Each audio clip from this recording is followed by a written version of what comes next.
Jackson, 31, always believed honesty was a foundation of any relationship. He worked as a systems analyst, a man who liked order, logic, and routine. Growing up, he had seen his father's life fall apart because of financial lies and debts. That memory shaped him deeply. He swore he would never let dishonesty destroy his own future. When he met Natalie, she felt like a spark he didn't know he needed. She was vibrant, full of energy, and her laugh could fill a room. Where he was quiet and steady, she was magnetic and bold. At first, she seemed perfect, but soon cracks began to show. The lies started small, almost harmless. She would say she had to work late, but a co-worker would casually mention seeing her leave at 5. She would promise to pay the electric bill, but an overdue notice would arrive in the mail. When rent was due, she claimed her car needed expensive repairs, but then proudly posted pictures of a new designer bag on Instagram. Each time she was caught, Natalie would cry, apologize, and promise to change. For a week, she would shower Jackson with affection, cooking his favorite meals and acting like the perfect partner. But the pattern always repeated. Lies, tears, promises, then lies again. 6 months earlier, Jackson had started documenting everything.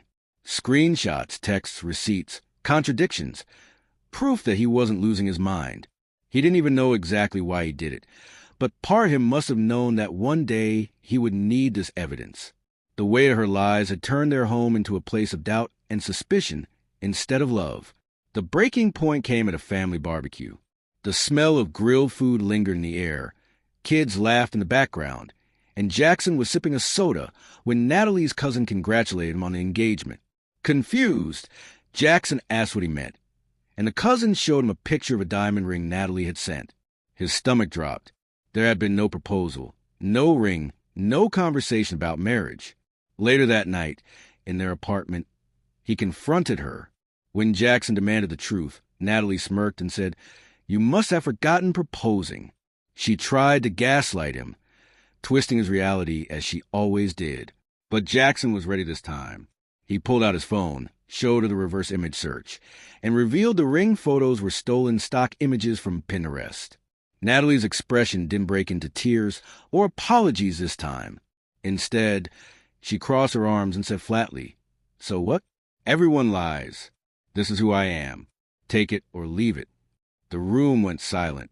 City lights flickered through the window, shadows crawling across the walls.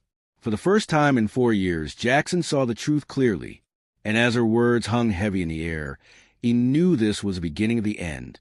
The night Natalie shouted those words, Jackson didn't argue. He didn't raise his voice, didn't beg, didn't try to reason with her anymore. He simply sat on the edge of the couch, calm in a way that unnerved her, and said softly, "I'll leave it." She laughed in his face, mocking him. She told him he'd never leave because he couldn't afford the apartment, because he needed her more than she needed him. Then she grabbed her overnight bag for her so-called work conference and stormed out, perfume and arrogance lingering in the air. But what Natalie didn't know was that Jackson had been preparing for this moment. The lease was in his name alone.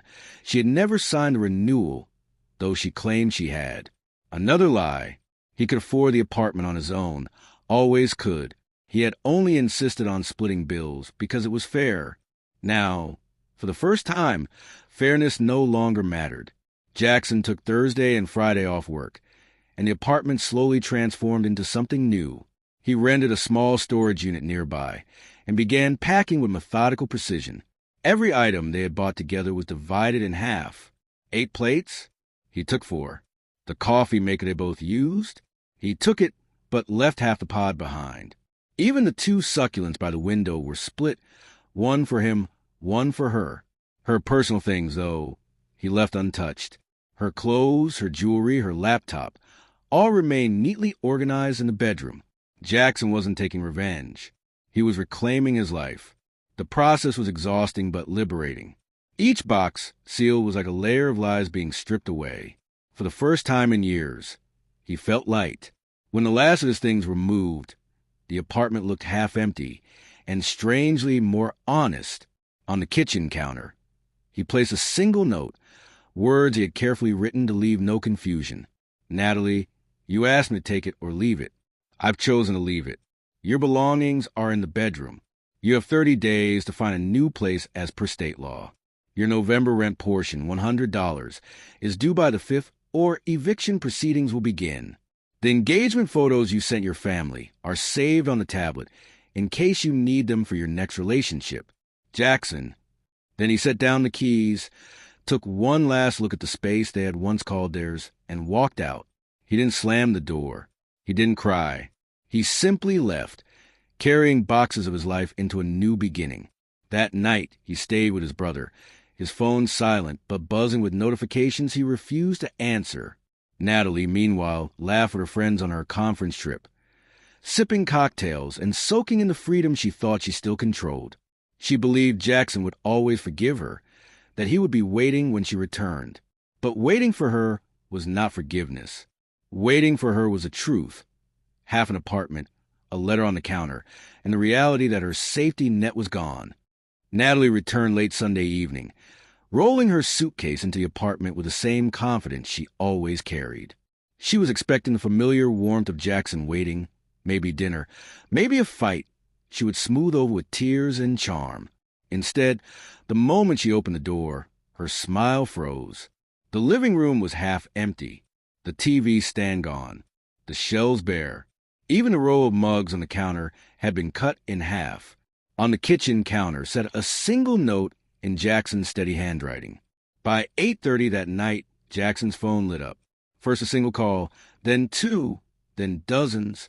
Within hours, there were 67 missed calls, over 100 texts, and a wave of voicemails that shifted like stages of grief. The first ones were confusion. Jackson, this isn't funny.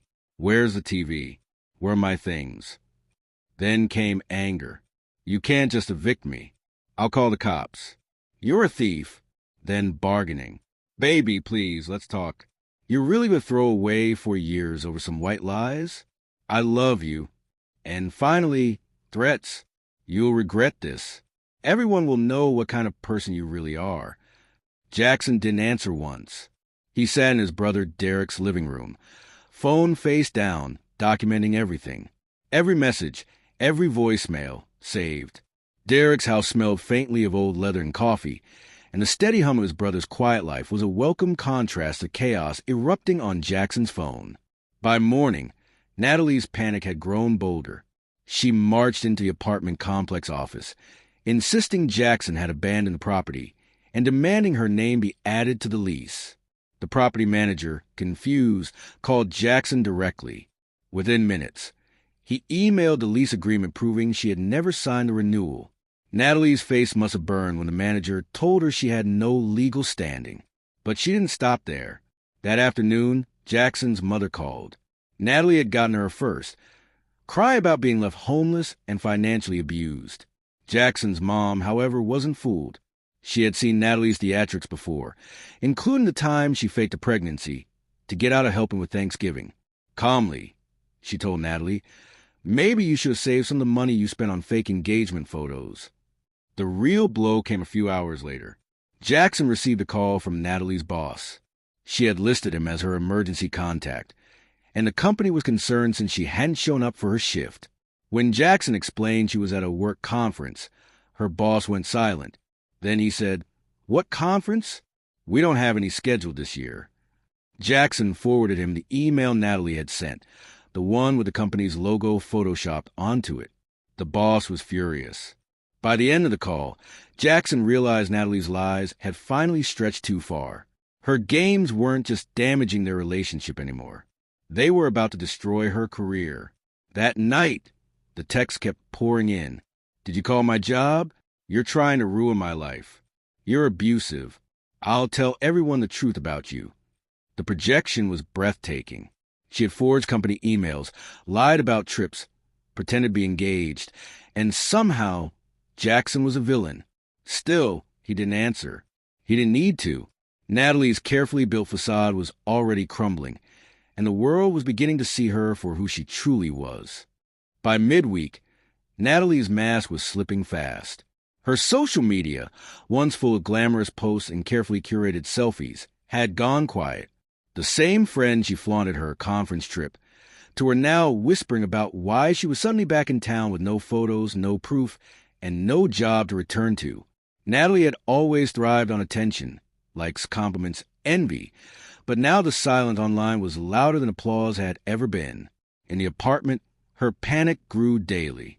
Every corner reminded her that half the life she pretended to build was gone. Empty shelves, missing furniture, a closet that felt colder without Jackson's clothes beside hers. She would sit on the edge of the bed, scrolling through old messages, searching for any crack of emotion in his silence. But Jackson never responded. Her desperation turned aggressive.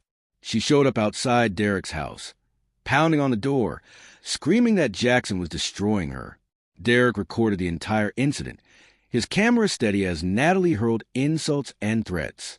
When the police were called, she spun another story that Jackson had locked her out of her own home. But the officers only shook their heads once Jackson showed them the lease and her unsigned renewal. They told her flatly, "Legally, you have 30 days. That's it." Still, she refused to accept reality. She began sending Jackson long emails, sometimes pages of contradictions. One began with, "I love you, let's fix this," and ended with, "You'll pay for humiliating me." Another tried to rewrite history entirely, claiming Jackson had proposed and then cruelly taken it back. Each message was more frantic than the last, her words unraveling like threads from a torn fabric. But the final blow didn't come from Jackson. It came from her own lies catching up. Her boss officially terminated her, citing falsification of documents and misuse of company resources. The email was curt, professional, and devastating. Without her job, without her image of success, Natalie had nothing left to stand on. The glamorous, confident woman she presented to the world was crumbling, and all that remained was desperation. Meanwhile, Jackson's life was moving forward. He met with a lawyer to ensure everything was airtight. Every voicemail, every threatening text, every public outburst was carefully archived. He didn't plan to drag her through court unless she forced his hand, but if she did, he was ready.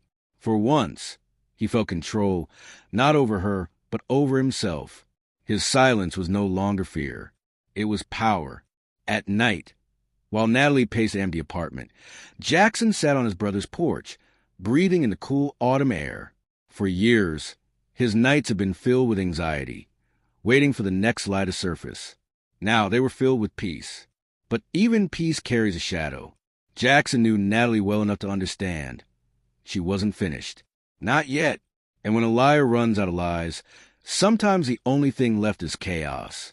The 30 days passed slowly for Natalie, but quickly for Jackson. Each morning she tried something new. Guilt, anger, seduction, even pity. Sending long texts that ranged from desperate apologies to bitter accusations. "I can change. Just give me one more chance." Hours later, another. "You ruined me, you heartless monster." But Jackson never replied. His silence was louder than any argument he could have made. On the 29th day, Natalie made her final move. She showed up at his brother's house late at night, dressed as if she had just stepped out of one of her curated Instagram posts. Makeup flawless, hair perfect, her voice trembling just enough to sound believable. She begged Jackson to hear her out, swearing the lies were behind her, that she was scared, that she couldn't survive without him. For a moment, Jackson saw the woman he had once loved. The smile that used to light up his world, the charm that had pulled him in. But then he remembered the sleepless nights, the constant manipulation, the humiliation of fake proposals and empty promises.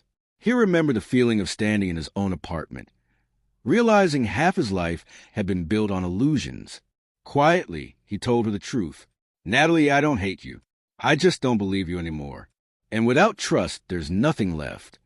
Her tears shifted to anger within seconds. She accused him of betrayal, of ruining her life, of being the reason she had no job, no friends, no future. But Jackson didn't flinch. He didn't argue. He simply stepped back, closed the door, and let her words fade into the night. The next morning, she was gone from the apartment. No dramatic goodbye, no parting letter, just silence. The landlord later confirmed she had left in the middle of the night, leaving behind a few broken dishes and the scent of her perfume. For the first time in years, the space felt clean. Honest. Jackson stood in the empty apartment one last time, sunlight spilling across the hardwood floors.